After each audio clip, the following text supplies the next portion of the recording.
Why is access to energy services essential for sustainable development?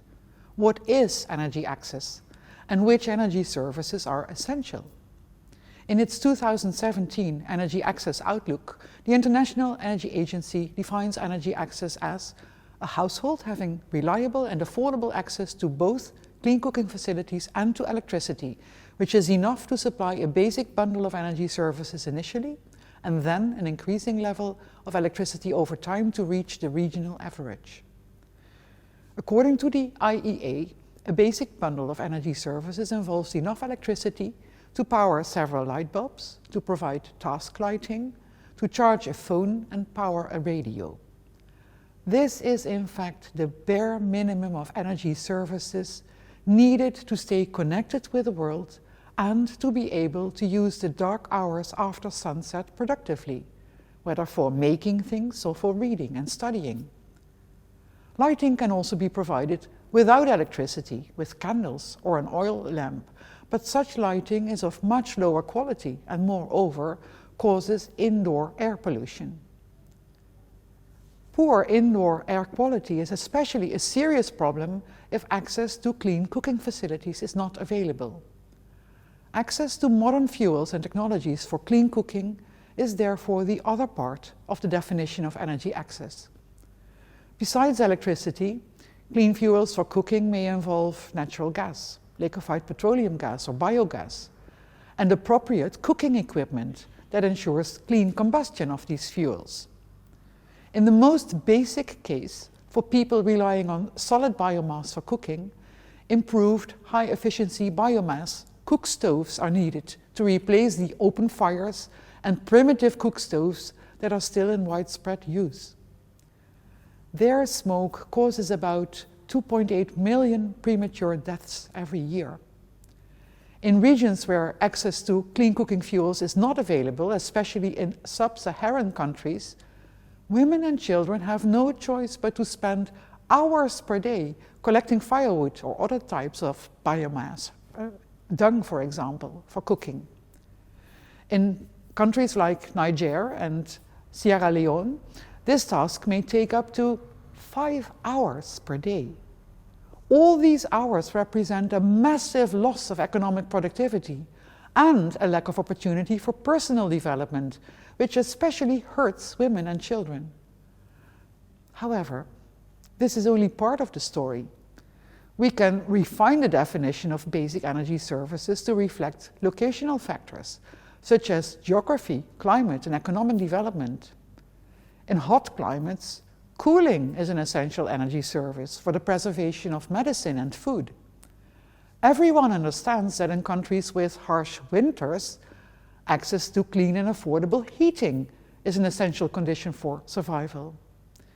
In the Ger district of Ulaanbaatar in Mongolia, people survive the winter by burning a poor quality of raw coal in inefficient stoves, making the Mongolian capital city one of the most polluted cities in the world during winter, with particulate concentrations in the atmosphere easily reaching more than 25 times even the most quality air quality standards of the World Health Organization.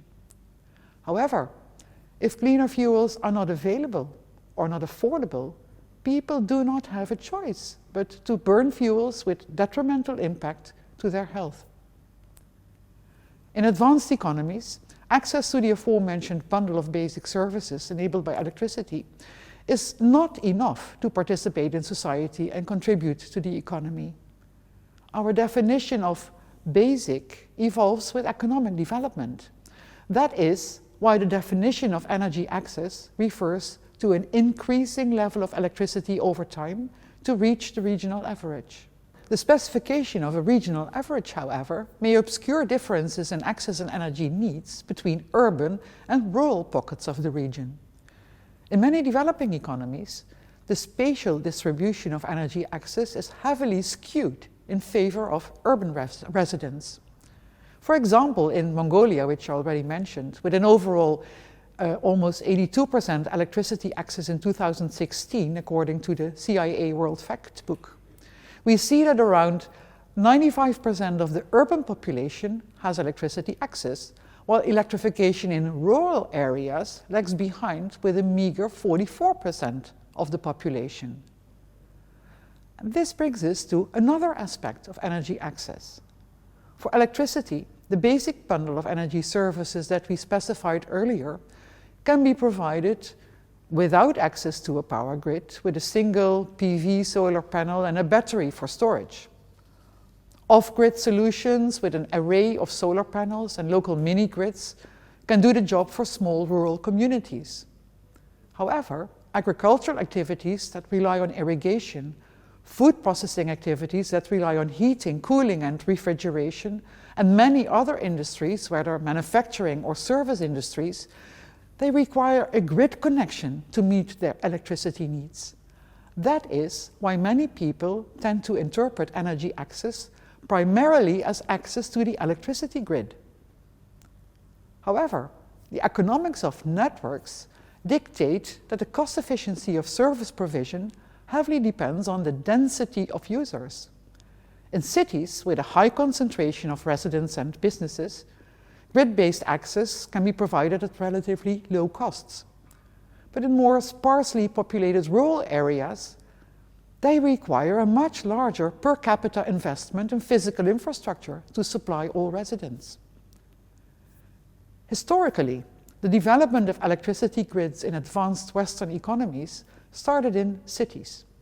In the course of time, local city grids were interconnected, rural areas were connected in the process, and regional distribution grids evolved. In turn, the regional distribution grids were interconnected to establish national grids, and the story continues with the construction of cross-border interconnectors. And that is, in fact, how the European electricity grid came into being.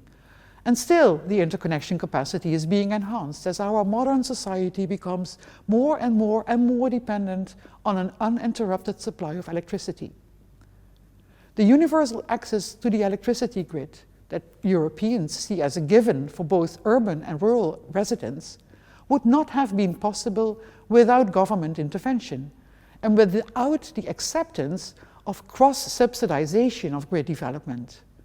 Grid expansion to rural areas was, in fact, made possible by surcharges on electricity services in the cities. In most advanced economies, the transmission and distribution costs of electricity are socialized, resulting in city dwellers paying more and rural residents paying less than their fair share. Later on in this course, we will get back to the question of fairness and other aspects of the social acceptability of energy services. Let us wrap up now. You now have a definition of energy access, which can be adapted to specific geographic and economic conditions. You have seen illustrations of how the UN Sustainable Development Goal of energy access relates to many other sustainable development goals, such as those related with gender equality, health improvement, food security, education, and economic development. You have had a first glimpse of how government interventions may impact energy access and the affordability of energy services. More examples will follow. I hope you enjoyed this video. Thank you for watching.